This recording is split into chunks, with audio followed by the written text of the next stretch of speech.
caller number 2 si Catherine ng Makati. Hello. Hello po. Hi, Catherine. Hello po. Good evening. Good evening din po. Musta naman? Okay lang po. Catherine, ilan taon ka na? 34. 34. Uy! Matanda ka sa akin ng 10 years. Ay, hayop. Tinawanan ako. Sige na nga, kaedad kita. Anong ginagawa sa buhay ni Catherine? Nandito po ako sa pinsan ko, nakatira. Tumutulong ko sa tindahan ko. Ate, hindi kita marinig.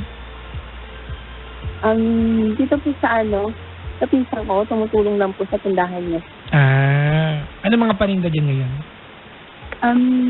Mga groceries, gano'n. Magkano ang deposito ng isang litro ng Coke? 6 pesos. Ha? 6 pesos. Ang baso dyan ay hindi Coke. Sabi na nanay ko, Coke. Nanay ko ganyan eh. Bilang nga doon ng soft drinks. Anong soft drinks ma? Coke. Saka samahan mo na rin ng burger. Ano yun ma? Basta burger. Yung chest burger. Hi ma, parang kinig nanay ko, sampalit ako niyan. I love you. May mga pagkakataon ba atin na bumili tapos ikaw gustong bilhin? Wala naman po. Wala naman. Sige, magkwento ka na naman paglilingkod ko kay Catherine. About this. Ate, nawawala-wala ka. Ano yan? Wala po. Ayan. Hello? Gusto ko lang po ng payo. Payong. O sige, anong kulay? Ha? Payo po, about sa anak ko. Sa? Sa anak ko. Sa anak mo? Opo, kasi po. Bakit? Kasi po, hiwalay na po kami ng father niya. Hiwalay na kayo ng father niya. Opo. Kailan pa? Itagal na po yun. Matagal na. Opo, sa kanila po nag-aaral yung anak. Ano na? Sa kanila po nag-gusto yung anak ko. Tapos?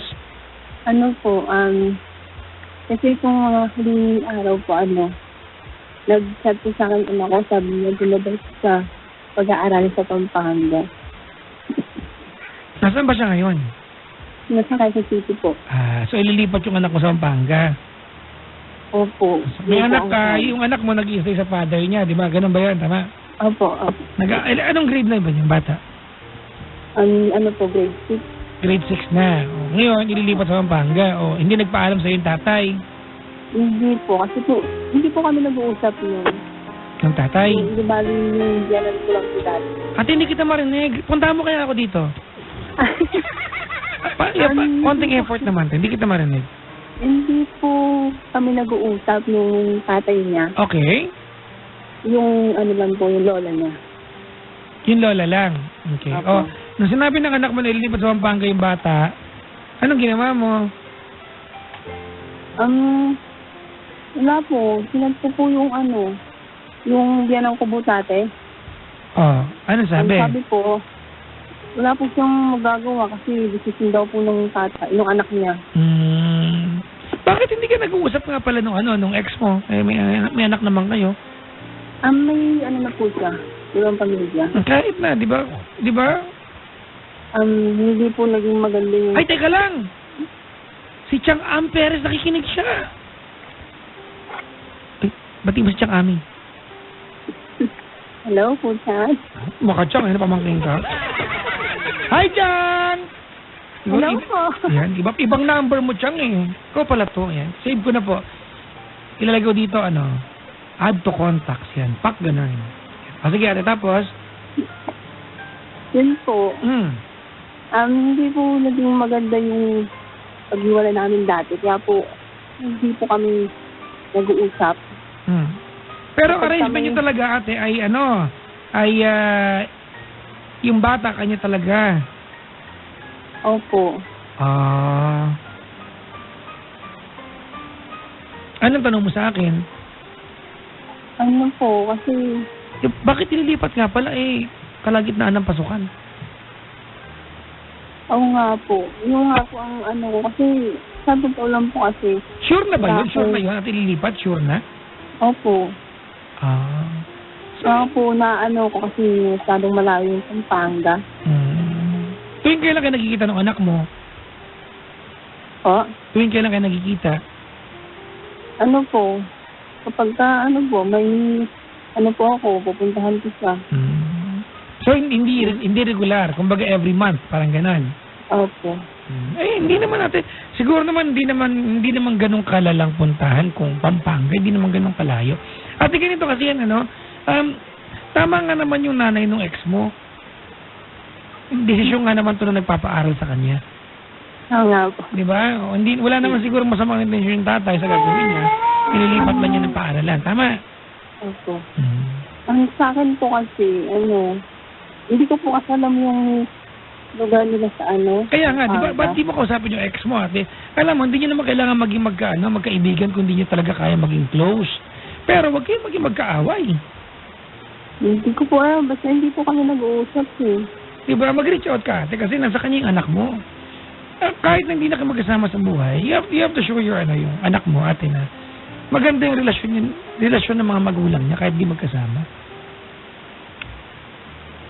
Ano po kasi, alam mo po yung pag-umpisa yung usap po namin, pag ano, nagagalit po sa akin ganun. Depende naman siguro kung ano pinag-uusapan ninyo. Kasi kung nagagalit siya na walang dahilan, baliw yan. Diba? Baka meron siya kang nagagalit, hindi kaya gano'n? Hindi po. Kasi hindi, mula po noon talaga, hindi na po kami nag-uusap. Ano po tungkol sa anak ko, yung gano'n po naman po ang nakausap sa akin. Pinapaalam naman Kasi hindi kita marinig ano ba yan? Ulit tayo. Huwag nyo kasi isubo yung telepono, iluwa mo kasi yan.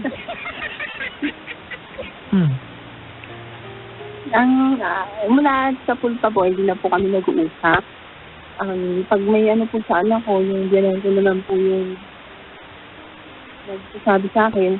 Alam mo ang solusyon dito, ate? Alam mo kung ano? Alam mo kung sino dapat close mo yung asawa ng ex mo? Hindi mo kailangan maging kaibigan yan. Pero at least kahit paano, ate, sa kanya ka magtanong, yung magalang, yung maayos. Maniwala ka, maayos yan. Hindi, sa tingin ko po hindi. Kasi po, may time po na pag pumupunta ako doon, andun po yung asawa. Ate, mag-reach out ka ng maayos.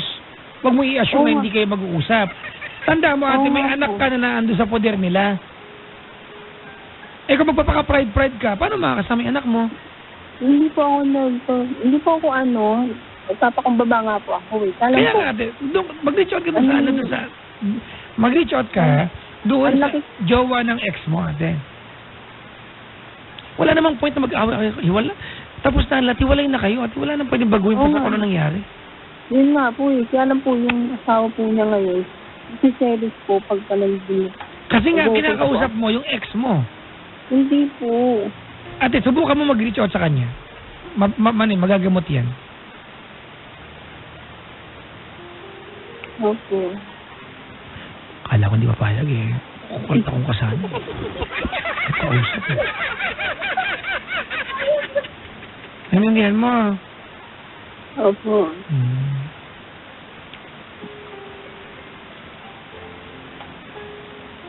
Siguro ang maliwanag sa'yo, Catherine, na nawala ka magagawaan pag inilipat yung anak mo sa Pampanga, di ba?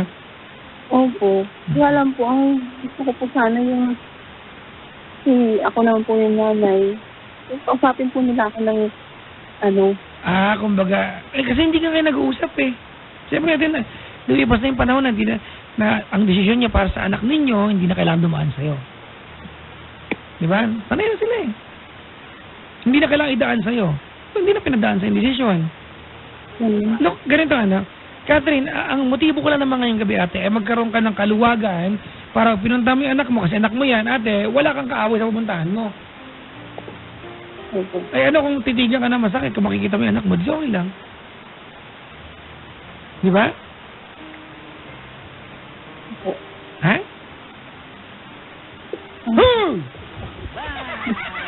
Di ba? Opo.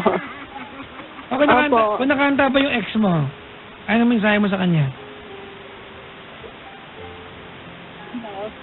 Hello? Hello? Sige na. Ang gusto ko lang naman po kasi nakikinig ka. Sana pag kung may desisyon man about sa anak natin, hindi rin naman ako mapag-usap. Kapag-usapan natin ng maayos. Yan. Ako naman yung nanay. Masarap yung sa akin kasi malalaman ko lang sa anak. At hindi kita marinig. Siyempre, bilang nanay, masakit sa akin kasi nalaman kong isang sa anak ko na ililipat na ako ng Pampanga. Sabi nila na, parang